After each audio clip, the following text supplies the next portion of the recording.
Hello everyone, welcome to UPSC पे चर्चा with Vishal. तो स्टार्ट करते हैं chapter number 7 the revolt of 1857 spectrum से। बोलता है कि 1757 में बैटल ऑफ प्लासी के बाद जो ब्रिटिश ने अपना फर्स्ट स्टेप डाल दिया था नॉर्थ इंडिया के अंदर में, एक तरीके से उनको पावर मिल गई थी। और 1857 में पहली बार एक मेजर रिवॉल्ट हुआ, जो कि एक प्रोडक्ट है किस चीज़ का, उनका करेक्टर का, उनकी पॉलिसीज़ का, जो भी उन्होंने एज अ कॉलोनियल रूल करते हुए हम पे 1757 के बाद से स्टार्ट करी थी। और उसी का एक आक्रोश लोगों ने 1857 में निकाला था। सिमरिंग डिसकंटेंट, यानी कि लोगों के बीच में काफ़ी ज़्यादा डिसकंटेंट हो गया था, क्योंकि ये काफ़ी ज़्यादा एक्सप्लॉयटेशन नेचर और एडमिनिस्ट्रेटिव इनोवेशंस वगैरह, मतलब बहुत ज़्यादा लोगों का उत्पीड़न होने लगा था पॉलिसीज़ के थ्रू, ज़मींदार्स के थ्रू, पीजेंट्स के थ्रू, ट्रेडर्स के थ्रू, और आर्टिशियंस का होने लगा था। ठीक, जितने भी सारे लोग थे वो परेशान हो गए थे, और लास्ट में एक चिंगारी लगी 1857 में, और फिर लोगों के बीच में एक मतलब आक्रोश पैदा हुआ, और फिर लोगों ने क्या उठाए, अपने हथियार उठाए इनके खिलाफ, ब्रिटिशर्स के खिलाफ। हालांकि कामयाब नहीं हो पाए, उसके भी रीजंस देखेंगे, क्योंकि ये नॉर्थ इंडिया तक लिमिटेड रह गया था ये जो मूवमेंट था, इस वजह से। तो 1857 के कुछ मुख्य कारण, जैसे मेजर कोज अगर देखा जाए, तो जो कोज 1857 का वो ये है कि जो एक सोशियो कल्चरल आपको देखने को मिल जाते हैं, इकोनॉमिक, पॉलिटिकल वगैरह सारी। तो सबसे पहले इकोनॉमिक कोज देखें तो जो कॉलोनियल पॉलिसीज़ थी ईस्ट इंडिया कंपनी को, उन्होंने डिस्ट्रॉय कर दिया था पूरा traditional economic fabric Indian society का। और जो पीजेंट थे वो मतलब वो रिकवर नहीं हो पा रहे थे, डिसेबिलिटीज़ जो कि इम्पोज करी गई थी, मतलब उनके ऊपर बहुत ज़्यादा रेवेन्यू वगैरह इम्पोज कर दिया गया कि आपसे मतलब टैक्सेशन से वो इतना ज़्यादा रेवेन्यू कलेक्ट कर रहे थे, वो बेचारे दे भी नहीं पा रहे थे। लोगों के बीच में आक्रोश तो आ ही गया था, क्योंकि इतने पैसे हैं नहीं जितना ये पैसा हमसे लेकर जा रहे हैं, और हमको मार पीट के ये पैसा निकाल रहे हैं। ठीक, ऑब्वियसली बात है, लोगों के बीच में इन अनरेस्ट पैदा होगा, क्योंकि जब आपके पास इतना पैसा ही नहीं है तो आप कैसे करेंगे। और जो मतलब जो ब्रिटिश गुड्स हैं उनको प्रमोट करा जा रहा है, और जो इंडियन गुड्स हैं उनको इतना ज़्यादा प्रमोट ही नहीं करा जा रहा है।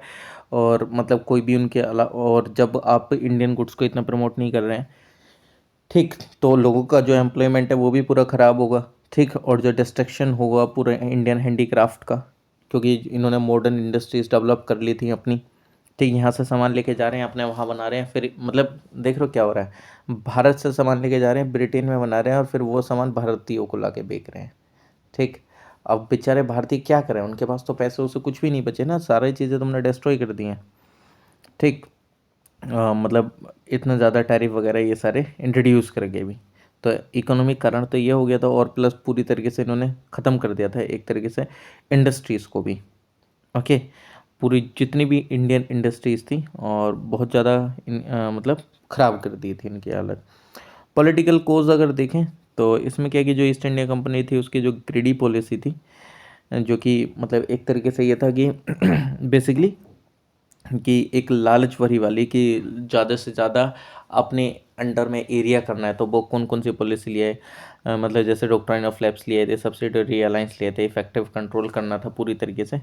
मतलब just like doctrine of lapse में तो ये हो गया था कि अगर आपका कोई लीगल हायर नहीं है और आपका कोई अडोप्टेड सन है, तो उसको आपकी जो ज़मीन जायदाद है उसमें कोई भी हिस्सा नहीं मिलेगा। और जब आपका कोई लीगल हायर नहीं होता था तो फिर ये लोग अपने अंडर में उसको मिला लेते थे, या सब्सिडरी अलायंस के थ्रू, यानी कि बोल देते थे कि हम तुम्हारी डिफेंस ये सारी रक्षा करेंगे, और हमारे ब्रिटिश ट्रूप्स यहाँ रहेंगे जितने भी हैं, और मतलब जितने भी तुम्हारे बाहर से कोई भी दिक्कत होगी वो हम सारी शॉर्ट आउट करेंगे।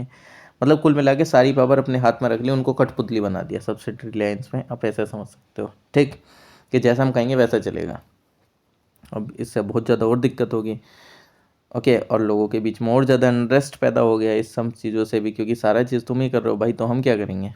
एडमिनिस्ट्रेटिव कोजेस क्या थे, करप्शन इतना ज़्यादा बढ़ गया था कंपनी के एडमिनिस्ट्रेशन में, छोटे छोटे लेवल पे, चाहे पुलिस हो या पेटी ऑफिशियल्स हो या लोअर लो कोर्ट्स हों, सब में बहुत ज़्यादा करप्शन बढ़ गया था।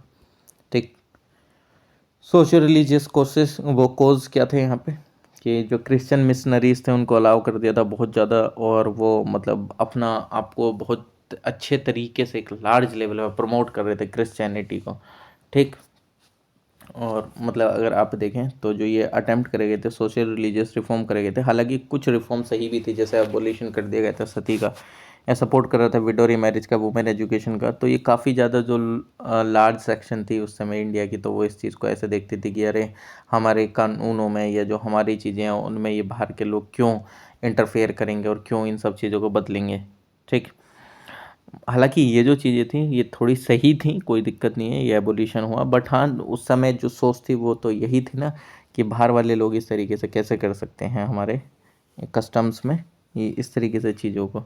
इन्फ्लुएंस ऑफ आउटसाइड इवेंट, बाहर क्या हो रहा था उससे भी इन्फ्लुएंस पड़ा। जैसे कि फर्स्ट अफगान वॉर हुआ था 1838 से 42 के बीच में, पंजाब वॉर हुआ था 45 और 49 के बीच में, क्रीमियन वॉर हुआ था 1854 से 56 के बीच में। ठीक, या जो ऑब्वियस साइकोलॉजिकल रिपरक्यूशंस हुआ था, ये जो ब्रिटिश होते हैं उनको देखा गया था नॉट सो स्ट्रॉन्ग, एंड ये फील करा गया था ये दे कुड बी डिफीटेड, यानी कि इनको हराया भी जा सकता है, ये इतने भी स्ट्रॉन्ग नहीं है। डिसकंटेंट हो गया था सिपाही के बीच में। अब डिसकंटेंट क्या हुआ था कि यार मतलब जो इन लोगों को वो दी गई थी, मतलब अगर एक तरीके से दी जाए तो वो कारतूस कारतूस जो दिया गया था। अच्छा चलो ये वाला तो बताते ही आगे, लेकिन उससे पहले इस वाले को बता देते हैं। मतलब ये जो रिलीजियस हिंदू थे उस समय पे, वो एक क्रॉस, मतलब ऐसा समझ लो कि अगर कोई अपने शहर से बाहर चला जाता था उस समय पे अपने गांव से, तो उसको दखल अंदाज कर दिया जाता था उस गांव से, उस गांव के लोगों के द्वारा। अब ये जो लोग थे, ये जो ब्रिटिश वाले थे, ये उन लोगों को अलग अलग जगह सर्व करने के लिए फोर्स कर रहे थे। अब इसकी वजह से काफ़ी लोग जो थे बाहर जाने में मतलब इतने ज़्यादा सक्षम नहीं थे क्योंकि उनको पता था कि अरे यार अब बाहर चले जाएंगे तो हमें हमारी जो कास्ट है उससे क्या कर दिया जाएगा, बाहर निकाल दिया जाएगा। तो अब हम कैसे इन चीज़ों को कर सकते हैं। अब फिर इसकी वजह से काफ़ी ज़्यादा दिक्कतें भी हुई।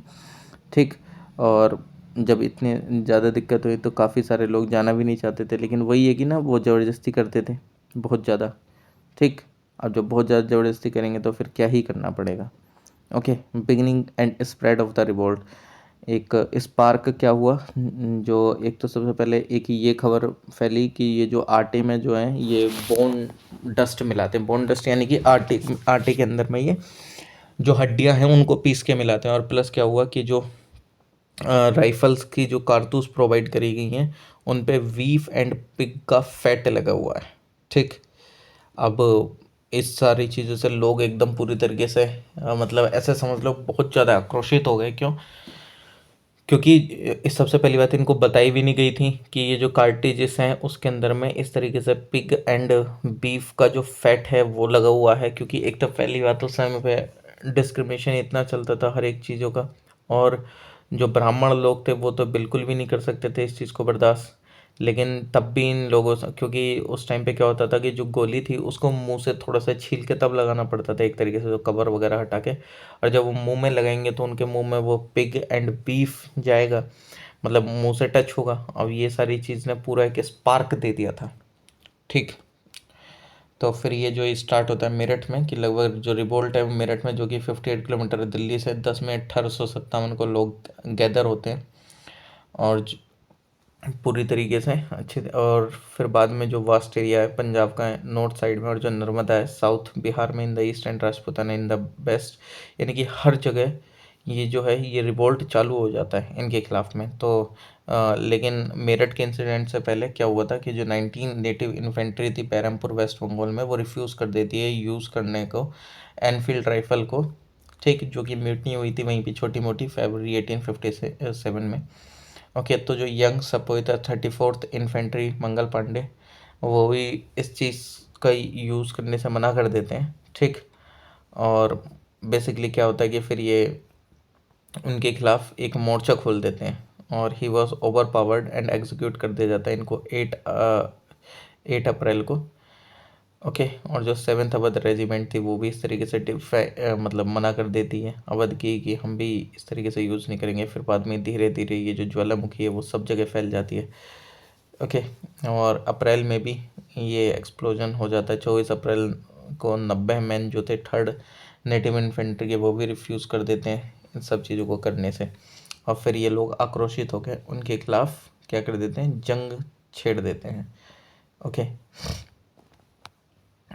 Choice of Bahadur Shah a symbolic head. अब क्या था कि अब सब जगह जंग तो छिड़ गई थी, यानी कि ये जो जितने भी सिपाही वगैरह थे इन्होंने उन सब अंग्रेज़ों के खिलाफ जंग तो छिड़ दी थी। अब इनको एक एज अ हेड चाहिए था। हेड इन द सेंस वो इसलिए चाहिए था हेड कि जिससे कि बाकी लोगों का भी सपोर्ट मिल सके। तो इन्होंने जो बहादुर शाह थे, ऑब्वियसली आते मुगल एम्परर थे, मुगल की उस टाइम पे चल क्या रही थी, सारी चीज़ उनको अंडर में थी ब्रिटिश के। तो उन्होंने बहादुर शाह को बोला हम आपको आपकी गद्दी दोबारा वापस दिलवा देंगे, मुगल का वर्चस्व बनवा देंगे, आप हमारे हेड बन जाइए। क्यों? क्योंकि एक तो ये था कि जो बहादुर शाह थे उनके आसपास के लोगों से भी ठीक ठाक जान पहचान थी, तो वो और ज़्यादा सपोर्ट ले सकते थे। तो इनको एज अ सिम्बॉलिक हेड बनाया गया बहादुर शाह को। ठीक। और लेकिन बाद में क्या होता है कि इनको भी मार दिया जाता है, बहादुर शाह को। जब ये मतलब और फिर बाद में इनको कहाँ भेज दिया जाता है, रंगून में इनको भेज दिया जाता है। ठीक, रंगून में इनको, और फिर वहाँ पे जाके इनकी डेथ हो जाती है। काफ़ी सिविलियंस ने भी ज्वाइन करा था, ये जो था, ये जो रिवोल्ट था सिपोई का, वो काफ़ी जो सिविल पॉपुलेशन थी, पर्टिकुलरली जो नॉर्थ वेस्ट प्रोविंस था एंड जो अवध थी, ओके, वहाँ पे इन लोगों के द्वारा काफ़ी ज़्यादा सपोर्ट करा गया था।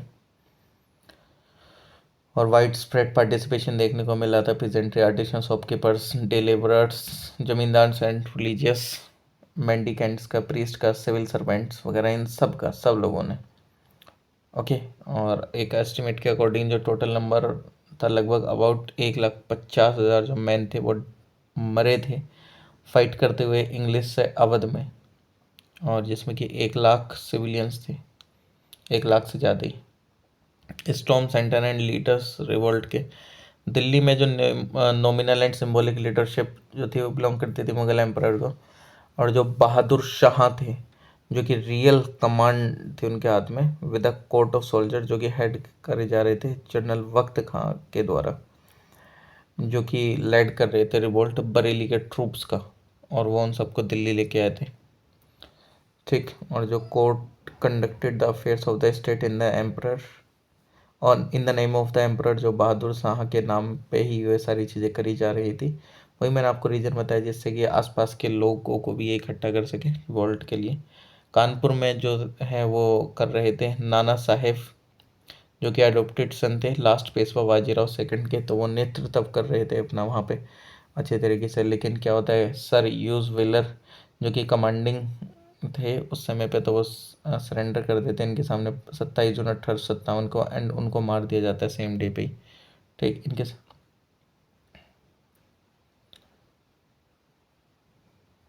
बेगम हजरत महल लखनऊ में संभाल रही थी मोर्चा। ओके। मोर्चा वो संभाल रही थी। और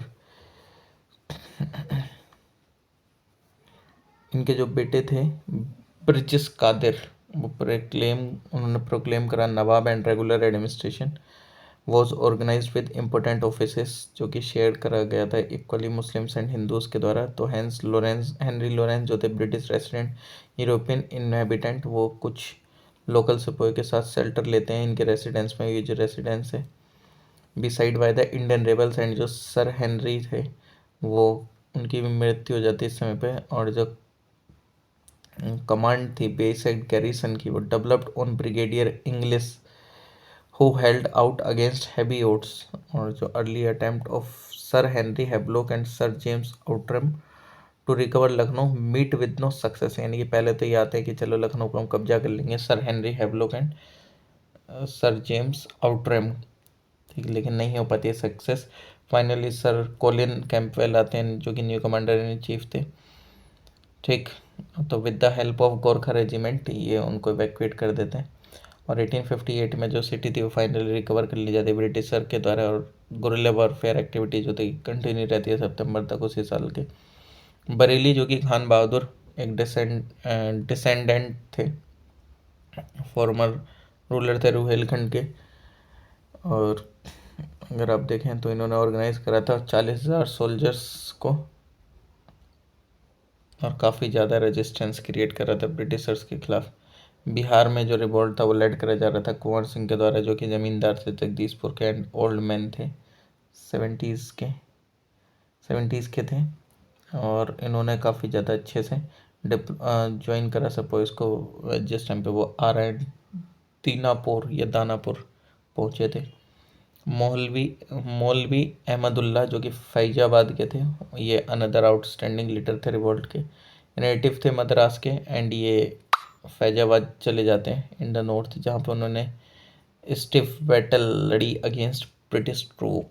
और झांसी में आपको पता है रानी लक्ष्मीबाई लड़ रही थी, और इनको तो एक ब्रिटिश ऑफिशियल ने बोला था कि मतलब वो बहुत ज़्यादा अच्छे तरीके, मतलब कुल मिला के इनकी तारीफ़ करी थी कि बहुत अच्छी लीडर थी वो एक तरीके से। और जो लॉर्ड डलहौजी जो थे वो गवर्नर जनरल थे, उन्होंने रिफ्यूज़ कर दिया था बेसिकली इनके अडोप्टेड सन को कि वो अपनी गद्दी पर नहीं बैठ सकते। जैसे ही उनके हस्बैंड की डेथ हुई थी राजा गंगाधर राव की, और फिर वो अनेक्स करने लगे थे स्टेट को, तो जो डॉक्ट्राइन ऑफ लैप्स के थ्रू, लेकिन वो ये चीज़ नहीं चाहती थी। ठीक, मैं अपनी झांसी नहीं दूंगी, ये इनका एक उस समय इन्होंने बोला गया था इनके द्वारा। और इनको ज्वाइन करा गया था तात्या टोपे के द्वारा, जो कि एक क्लोज एसोसिएट थे नाना साहेब के।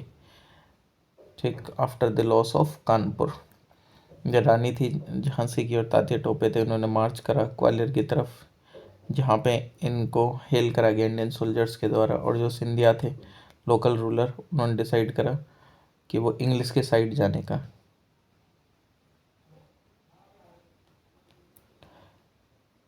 टुक शेल्टर एट आगरा, नाना साहेब जो कि प्रोक्लेम करा था एज अ पेशवा, एंड उनको भी साउथ में जाना पड़ा।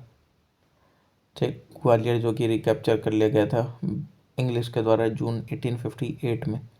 और जो सेक्रीफाई दिया गया था कॉमन मासेस के द्वारा वो इमेंस एंड इन्यूमरेबल था। जो नाम था शाहमल, जो कि लोकल विलेजर थे परगना बरोत यानी बागपत उत्तर प्रदेश में, मोस्ट नोटेबल थे। इन्होंने ऑर्गेनाइज करा था हेडमैन एंड पीजेंट को 84 विलेजेस के, जिसको रेफर करा जाता है 84 देश मार्च करने के लिए नाइट में विलेज टू विलेज, और अर्ज करा था पीपल से रेबल करने के लिए अगेंस्ट ब्रिटिश।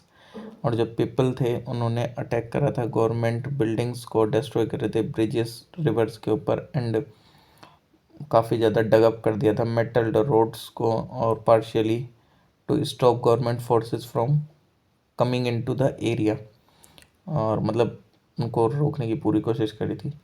शाहमल ने सेंड करी थी supply to the mutineers Delhi में, एंड प्रिवेंट करा था सारे ऑल ऑफिशियल कम्युनिकेशंस को between British headquarter and Meerut.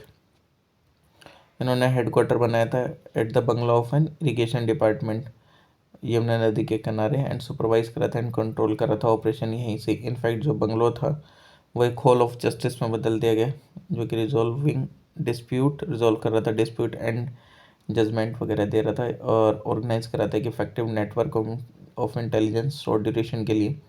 और जो पीपल थे एरिया के, उन्होंने फील करा कि जो ब्रिटिश रूल था वो ओवर हो गया है, एंड इनका रूल जो है वो अब आ गया है। अनफॉर्चुनेटली 1857 में शाहमल को मार दिया जाता है इंग्लिश ऑफिसर डनलेप के द्वारा। यह लीक्ड है कि जो शाहमल की जो बॉडी है वो काटी गई थी पीसेस में, एंड उनका जो हेड है वो डिस्प्ले हुआ था 21 जुलाई 1857 को, पब्लिक को डराने के लिए दिखाया गया था, मतलब एक तरीके से उनको गर्दन काट के। For more than a year however, ये जो रिबेल था ये काफ़ी चला against heavy oats. Suppression revolt का कैसे हुआ? जो रिवोल्ट था वो फाइनली सप्रेस्ड हो गया था। जो ब्रिटिश थे उन्होंने कैप्चर कर लिया था दिल्ली को 20 सितंबर 1857 को। एक काफ़ी तगड़ी लड़ाई लड़ने के बाद जो जॉन निकोलसन थे जो लीडर थे, उन्होंने badly wounded and later succumbed to his injuries. Bahadur Shah prisoner बना दिए गए थे, और जो रॉयल प्रिंसेस थे उनको कैप्चर कर लिया गया था, एंड बूचर्ड ऑन द स्पॉट और पब्लिकली शॉट करा गया था लेफ्टिनेंट हडसन के द्वारा। जो एम्परर थे उनको एग्जाइल में भेज दिया गया था, वही बहादुर शाह को, रंगून में, जहाँ पर उसकी डेथ हो गई थी 1862 में। और जो ग्रेट हाउस ऑफ मुगल्स हैं वो फाइनली एंड कम्प्लीटली एक्सटिंग्विश्ड हो गया। और जो टेरिबली वेनिगेंस था was wreaked on the inhabitants of Delhi. और जैसे ही दिल्ली का खात्मा हुआ था, जो फोकल पॉइंट था रिवोल्ट का वो डिसअपियर हो गया। वन बाई वन जितने भी ग्रेट लीडर्स थे वो सारे रिवोल्ट ख़त्म होते गए धीरे धीरे। मिलिट्री ऑपरेशन जो था for the recapture of Kanpur वो क्लोजली एसोसिएट था with the recovery of Lucknow. तो सर कोलिन कैंपवेल ने ऑक्यूपाई करा कानपुर पे 6 दिसंबर 1857 को। नाना साहेब की हार हो गई कानपुर में और वो नेपाल चले गए। एंड अर्ली 1859 में, एंड बाद में उनके बारे में कोई खबर सुनने को ही नहीं आई। और इनका जो क्लोज एसोसिएट था तात्या टोपे, वो सेंट्रल इंडिया के जंगल्स में चले गए, बट उनको कैप्चर कर लिया गया जिस टाइम पे वो सो रहे थे अप्रैल 1859 में, और फिर उनको मार दिया गया। रानी की झांसी की डेथ हो गई थी बैटल फील्ड में, मतलब लड़ते लड़ते ही जून 1858 में झांसी कैप्चर कर लिया गया था सर यूज रोस के द्वारा। 1859 में कुंवर सिंह, बख्त खान एंड खान बहादुर खान बरेली के, और राव साहब जो कि ब्रदर थे नाना साहिब के, एंड मौलवी अहमदुल्ला, उन सब की डेथ हो गई। जो बेगम ऑफ अवध थी उनको भी, वो भी नेपाल चली गई थी छुपने के लिए। बनारस जो कि रेबिलियन जो कि ऑर्गेनाइज हुआ था, जो कि मेर्सिलेसली सप्रेस कर दिया गया था कॉलोनियल नील के द्वारा, एंड उनकी डेथ हो गई थी। और जितने भी all suspected rebels and every disorderly sepoys. By the end of 1859 जो ब्रिटिश अथॉरिटी थी इंडिया के ऊपर, वो फुल्ली रिस्टेब्लिश्ड हो गई। The British government had to pour immense supplies of men, money and arms into the country, though the Indians had to later repay the entire cost through their own suppression.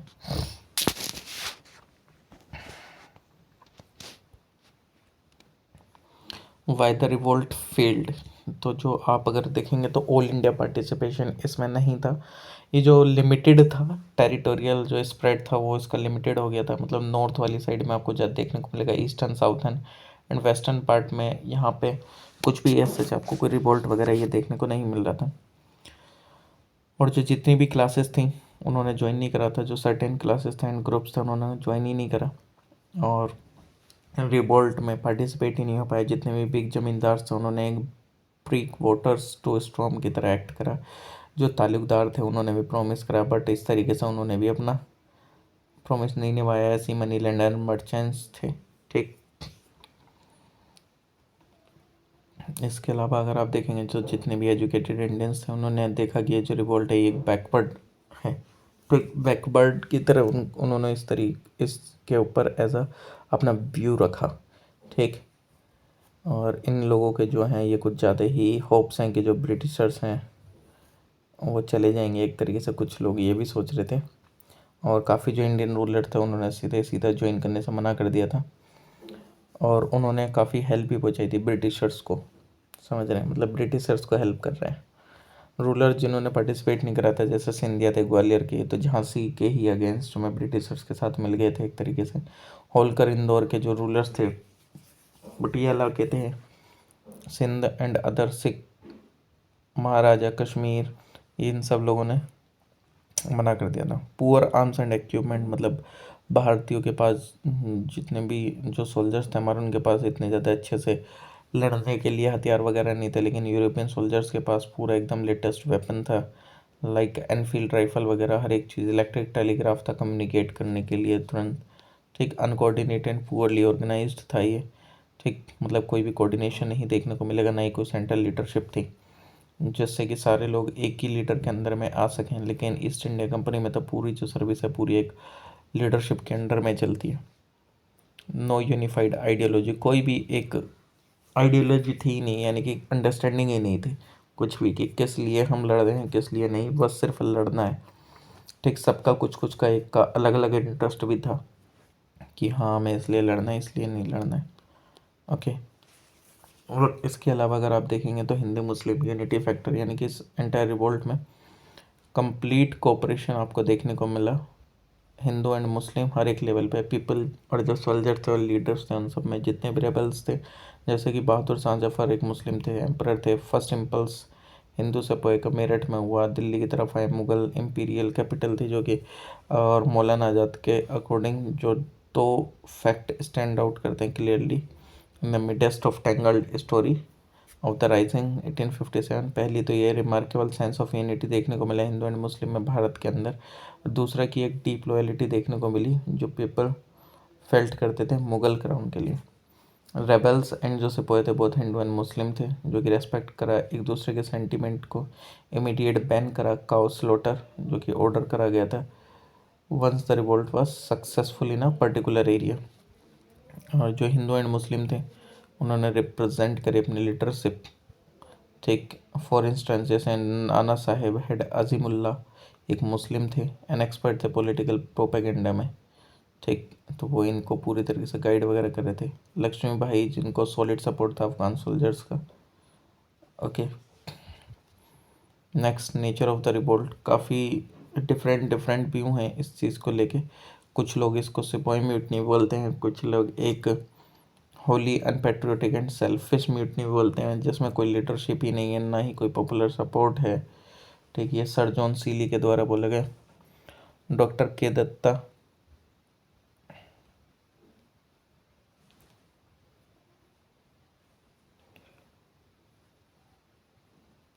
Doctor के Dutta consider करते हैं कि जो revolt 1857 था वह एक main military outbreak था, जो कि एडवांटेज लिया गया काफ़ी डिसकंटेंट प्रिंसेस के द्वारा, लैंड लॉर्ड्स के द्वारा, जिनका इंटरेस्ट अफेक्ट हुआ था न्यू पॉलिटिकल ऑर्डर के थ्रू। ठीक। सबका अपना अपना अलग अलग व्यू था। और बी डी सावरकर जी ने अपनी बुक जो कि इंडिया वॉर ऑफ इंडिपेंडेंस 1857 लिखी, तो उन्होंने उसमें बताया भी कि एक plan war of national independence था। ठीक। डॉक्टर सेन अपने 1857 इन्होंने एक बुक लिखी जिसमें कंसिडर करा रिवोल्ट को कि ये बिगन था fight for religion but end हुआ as a war of independence. मतलब रिलीजन के लिए वॉर था, इंडिपेंडेंस पे आके ख़त्म हुआ। इंडिपेंडेंस बाद में ये किसका मेन मोटो बन गया ऐसा। और कुछ मार्क्सिस्ट हिस्टोरियन ने 1857 रिवोल्ट को बोला कि जो स्ट्रगल था soldier peasant democratic combine against foreign as well as feudal bondage के रिगार्डिंग। जवाहरलाल नेहरू ने कंसिडर करा रिवोल्ट 1857 को एक as a feudal uprising. There were some nationalistic element in it, जो कि उन्होंने डिस्कवरी ऑफ इंडिया लिखी उसमें। ठीक। जो रिवोल्ट है 1857 का वो ईजी नहीं है उसको to categorise, while easily one can easily dismiss कुछ व्यूज़ को, वो जैसे कि LER रेस जो कि कंसिडर करते हैं war of a fanatic religionist against Christians. TR Holmes जो कि देखते हैं कि ये कॉन्फ्लिक्ट थे between a civilisation and barbarism. Okay. One can not quite go so far to accept it is a war for independence. तो सबके अलग अलग मत हैं इस चीज़ को लेके, बट ठीक है, कोई दिक्कत नहीं है। जो आपको लग रहा है आप वो सोच सकते हैं, बट हाँ आपसे ये पूछ लिया जाता है किसने क्या कहा किसने क्या नहीं। ठीक। और बाकी कॉन्सिक्वेंसेस क्या थे अगर देखा जाए तो रिवोल्ट 1857 का एक टर्निंग पॉइंट था हिस्ट्री में भारत की, और काफ़ी ज़्यादा चेंजेस देखने को मिले सिस्टम में, एडमिनिस्ट्रेशन और पॉलिसीज़ में ब्रिटिश गवर्नमेंट के। यानी कि इसके एकदम बाद ही ब्रिटिश सरकार ने पूरा अपने अंडर में ले लिया था, यानी कि क्राउन रूल चल रहा था। पहले क्या था कि महारानी ऊपर बैठी है ब्रिटिश ईस्ट इंडिया कंपनी के, लेकिन और फिर ईस्ट इंडिया कंपनी क्या कर रही है, इंडिया को रेगुलेट कर रही है। अब महारानी ने सीधा भारत को अपने अंडर में ले लिया और इसको जो था वो भगा दिया ईस्ट इंडिया कंपनी को। ठीक। तो यानी कि क्राउन रूल जो था वो चालू हो गया, इस्टेब्लिशमेंट हो गया था क्राउन रूल का। ओके। फिर उन्होंने पूरी पोस्ट वगैरह भी चेंज करी, जैसे अब जो था वो वाइसरॉय कहलाएगा, गवर्नर जनरल जो है एक पोस्ट और बनाई, सेक्रेटरी ऑफ स्टेट करके बनाई, ऐसा समझ सकते हो आज के प्रेसिडेंट, और वाइसरॉय आज के प्राइम मिनिस्टर, आप ऐसे उसको मान सकते हो। ठीक। चलिए। और बहुत सारे फिर चेंजेस करे, फिर काउंसिल एक्ट करके आने लगे, इंडियन काउंसिल एक्ट, पहले चार्टर एक्ट आते थे, उन सबको डिसॉल्व कर दिया गया, और जो चार्टर एक्ट चल रहा था 1853 का उसको भी डिसॉल्व कर दिया गया। ओके। और जो एक कंसेप्ट था डिवाइड एंड रूल का वो अडॉप्ट करा गया, एक सेपरेट यूनिट बनाई गई on the basis of caste community and region, recruitment करा गया from the martial races Punjab Nepal and north western frontier, जो कि लॉयल थे ब्रिटिश के खिलाफ रिवोल्ट में। ठीक। और ये कोशिश करेगी कि आर्मी को दूर रखा जाए सिविलियन पॉपुलेशन से, और आर्मी एमलगमेशन स्कीम 1861 आई, जिसमें कि जो कंपनी के यूरोपियन ट्रूप्स थे to the service of crown की सर्विसेज में आए वो सारे लोग। यूरोपियन ट्रूप्स जो थे भारत में वो कंसिस्टेंटली रिवैम्प्ड करे गए, पीरियडिकली विजिट रखी गई इंग्लैंड में, सम टाइम उनको लिंक्ड बटालियन स्कीम भी बोला जाने लगा। All India artillery units except a few mountain batteries were made defunct. और जितनी भी हायर पोस्ट थी आर्मी में, आर्टिलरी डिपार्टमेंट में, वो रिजर्व कर दी गई यूरोपियंस के लिए। और वो जो कार्टिरेट्स थी, यानी कि जिसमें वो जो चर्बी वगैरह थी, तो उसको भी हटा दिया गया। और till the first decade of 20th century कोई भी इंडियन को नहीं देखा गया कि वो डिज़र्व करता है किंग्स कमीशन, तो fit to deserve King's commission, and the new English recruit was consider superior to an Indian officer holding the viceroy commission. ठीक। और बाकी बाद में नई नई अप्रोच लाई गई। ठीक। तो काफ़ी ज़्यादा न्यूज़ पेपर वगैरह, रेगुलेशन वगैरह, हर एक चीज़ लाई गई, जिससे कि एक पूरा तरीके से चीज़ों को थोड़ा बहुत कंट्रोल करके रखा जा सके और 1857 जैसी रिवोल्ट वाली जो चीज़ें हैं वो दोबारा से उत्पन्न ना हो। ठीक। इंडियन सिविल सर्विस एक्ट भी आया। ओके। और जो रेशियल हेट्रेड था एंड सस्पिशन था इंडियन एंड इंग्लिश के बीच में, उसको थोड़ा सा लेगेसी को उसको कम करने की भी कोशिश करी। सिग्निफिकेंस क्या है इस रिवोल्ट का कि एक मेजर इन्फ्लुएंस करा इसने भारतीय के ऊपर। ठीक। स्ट्रगल के रिगार्डिंग फ्रीडम के, कि हाँ अगर हम लड़ना चाहें अपने फ्रीडम के लिए तो हम लड़ सकते हैं। ओके। तो लोगों के बीच में एक नेशनलिज्म को लेके भावना जो थी वो भी उत्पन्न हो गई धीरे धीरे। तो चलिए, ये ख़त्म होता है आज का ये वाला चैप्टर, और फिर मिलते हैं आप लोगों से नेक्स्ट वीडियो में नेक्स्ट चैप्टर के साथ, जो कि यूनिट 4 है, reform movement, chapter 8 and 9, social religious reform movement और उसके जनरल फीचर्स। ये इंपॉर्टेंट है आपके लिए। ठीक, यहाँ से क्वेश्चन बन जाते हैं। तो मिलते हैं आप लोगों से नेक्स्ट वीडियो में। Thank you everyone. Please like, share, comment and subscribe.